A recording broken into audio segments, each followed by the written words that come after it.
ya Ini kan? menarik ini poinnya Bung Sylvester, karena kan kalau narasi yang dikembangkan oleh misalnya Mas Hasto atau Bu Mega ya, Iya. kan Bu Mega bilang kalau di Jawa Tengah itu kalau fair itu Andika menang, Pak Andika menang kalau fair. Terus Mas Hasto bilang bahwa, dan ini Mas Hasto bilangnya di podcastnya Akbar Faisal Unsensor ya bersama Iya. Bu Koni, dia bilang bahwa Raja Jawa, Iya. Pak Jokowi ini demi mempertahankan kekuasaannya dan pemerintahan sekarang itu menggunakan parcok, partai coklat. Jadi polisi dikerahkan gitu, polisinya yang bisa jadi polisi kan ada 3 kubu gitu kan. Kubu merah putih itu yang lurus, maksudnya mendukung PDIP. Terus kubu coklat ini Pak Listio Sigit dan anak buahnya dikendalikan oleh Pak Jokowi dan Kim Plas lah gitu. Terus yang abu-abu. Nah, ini kan kesannya malah justru bahwa yang menjadi desainer kecurangan itu adalah Kim Plas gitu. Kalau narasi itu ya. Gimana catatan Bung Sylvester? Ya kalau kecurangan sih nggak ada ya. Terus pelanggaran juga sampai saat ini kan kita belum temukan, kecuali nanti ada gugatan. Kecurangan apa gitu loh Mas. Tapi kalau ada beberapa pihak mengendorse, membantu ya kan, bisa iya. Nah, kalau kita lihat kecurangan waktu itu, ingat waktu di awal Pilpres itu bahkan ada fakta integritas yang harus ditandatangani oleh yang dibikin oleh salah satu institusi ya, intelijen yang belakangnya B. Oke, ya kan, belakangnya N. 3 huruf ya kan? lah, 3 huruf. Nah, 3 huruf. Jadi kita tahu waktu itu untuk memenangkan merah, ya kan? Ini lebih gila lagi Mas. Hanya kan akhirnya itu ketahuan nggak terjadi. Dan kita lihat kayak di Bali ya. Di Bali itu bagaimana, jangankan untuk pilkada atau pilpres kemarin, Pak Jokowi ke sana aja mereka cut. Ingat nggak waktu Pak Jokowi ke sana itu kan bertebaran itu di WA group, di screenshot bahwa nggak usah dijemput lah, apalah segala macam. Terus Pak Jokowi ke beberapa daerah di Jawa Tengah, saya lupa di mana, juga di demo pakai pamflet, ya kan? Jadi sebenarnya mereka menunjuk orang, tapi sebenarnya kecurangan dan itu di mereka sebenarnya, gitu loh. Jadi rakyat saya pikir sudah tahu, Mas. Hanya kan kalau saya ini kayak kemarin Hasto dengan Koni bikin, kalau istilahnya Kudori, dirty vote jilid 2 ya. Ya itu saya bilang, kenapa itu dirty vote jilid 1 aja udah nggak bikin hancur gitu loh, ya kan? Kan yang bikin hancur ini kan mereka bagaimana memfitnah Pak Jokowi gitu loh, Mas Gibran, Pak Prabowo, hancur sendiri. Kenapa sih nggak pinter-pinter gitu loh? Carilah strategi lain. Jadi ini yang Anda sebut sebagai mereka meng-create sendiri kekalahannya ya. Iya. Karena ini strategi yang sudah dipakai di Pilpres, dan udah yaitu terbukti menebarkan serangan ofensif ke Jokowi, ke Gibran, dan kalah. Iya, gitu. iya. Sekarang direplikasi lagi gitu ya. Jadi harusnya kan mereka bikin sesuatu yang lebih canggih lah, supaya rakyat ini senang. Ini rakyat tambah benci. Ya kan kita lihat hasilnya gitu loh. Kecuali kalau mau curang, ini kan seluruh daerah gitu loh, semuanya mereka benar-benar kalah. Terus ada bukti, umpamanya coklat bermain, hijau bermain, ASN bermain, ya buktikan gitu loh. Secara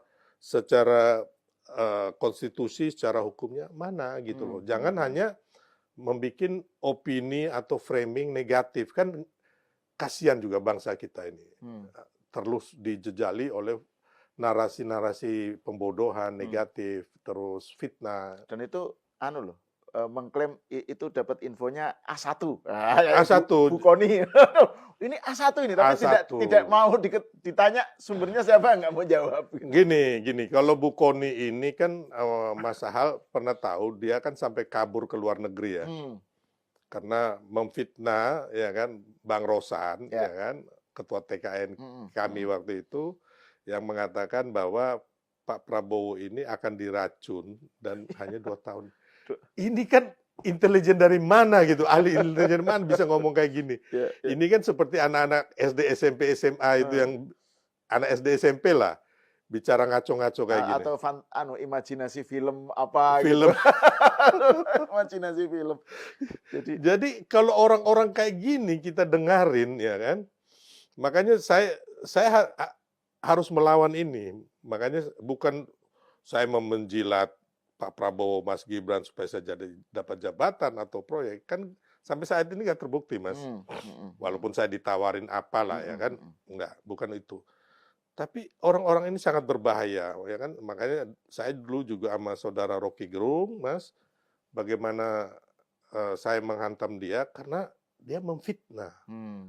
Gitu loh. Bukan kita diskusi. Ya, bukan mengkritik ya, memfitnah ya. Fitnah. Kalau kritik kan oke gitu ya. Iya kan, pernah di ELC-nya Bang Karni Ilyas, ya. dia memfitnah Pak Jokowi itu mau mengambil alih PDIP dan Golkar karena iri hati dengan Pak SBY dan Bu Megawati. Jadi dia bisa tahu isi hati, masa hal Pak Jokowi saya, kan dia lebih dari Tuhan ini kan. Terus yang kedua dia bilang, Pak Jokowi akan menguasai IKN bersama Gibran dan anaknya, cucunya, Jan Etes yang baru umur 10 tahun.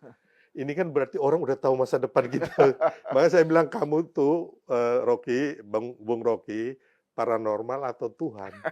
Dia nggak bisa jawab fitnahan dia ini, dia langsung ngelecehin saya, dia bilang onderdil. Itu kayak Koni kemarin dia ngomong, ya kan memfitnah Bang Rosan, itu kan sampai dilaporin. Habis itu dia kabur seolah-olah dia kuliah di Rusia atau mana ya. Tapi kan kita tahu bahwa Koni ini juga dia ngomong ya kan bahwa dia mencintai PDIP. Tapi dia masuk Partai Nasdem, Bang. Oh iya ya.